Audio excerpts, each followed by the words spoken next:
মুন্সিগঞ্জের লৌহজং উপজেলার হলদিয়া ইউনিয়নের গোয়ালিমান্দ্রায় প্রথমবারের মতো বড় পরিসরে মাদক বিরোধী অভিযান পরিচালিত হয়েছে। শুক্রবার ২১ মার্চ ২০২৫ ভোর ৪টা থেকে সকাল ৮টা পর্যন্ত যৌথ বাহিনীর সমন্বয়ে পরিচালিত এই অভিযানে বিপুল পরিমাণ মাদকসহ ১৮ জন মাদক ব্যবসায়ীকে আটক করা হয়। অভিযান পরিচালনা করেন লৌহজং উপজেলা নির্বাহী কর্মকর্তা ইউএনও মোহাম্মদ নেসার উদ্দিন এবং এতে সেনাবাহিনী, র্যাব, পুলিশ, আনসার ও গোয়েন্দা সংস্থার সদস্যরা অংশ নেন। অভিযানে বিভিন্ন ধরনের নিষিদ্ধ মাদকদ্রব্য উদ্ধার করা হয়, যার মধ্যে রয়েছে ইয়াবা ৭৩০ পিস, হিরোইন ২০ গ্রাম, আইস, ক্রিস্টাল মেথ ৪ গ্রাম, গাঁজা ১০০ গ্রাম, মাদক বিক্রির নগদ অর্থ ও স্বর্ণালংকার। এই বিশেষ অভিযানে নেতৃত্ব দেন লৌহজং উপজেলা নির্বাহী কর্মকর্তা ইউএনও।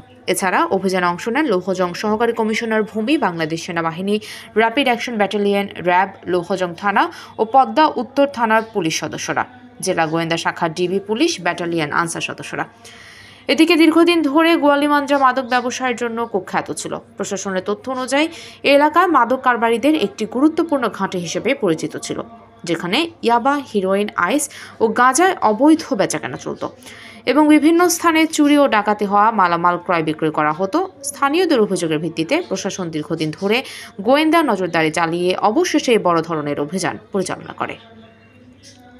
আটককৃতদের বিরুদ্ধে লৌহজং থানায় নিয়মিত মামলা রুজুর প্রক্রিয়া চলমান। সংশ্লিষ্ট কর্মকর্তারা জানিয়েছেন, মাদক নির্মূলে এই ধরনের অভিযান ভবিষ্যতে অব্যাহত থাকবে এবং মাদক চক্রের মূল হোতাদের চিহ্নিত করে আরও কঠোর ব্যবস্থা নেওয়া হবে।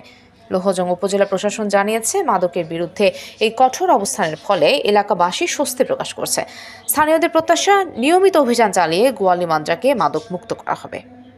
মুন্সিগঞ্জ প্রতিনিধি আনিসুর রহমান রলিন এর পাঠানো তথ্যচিত্রে PIB ৭১ টিভি।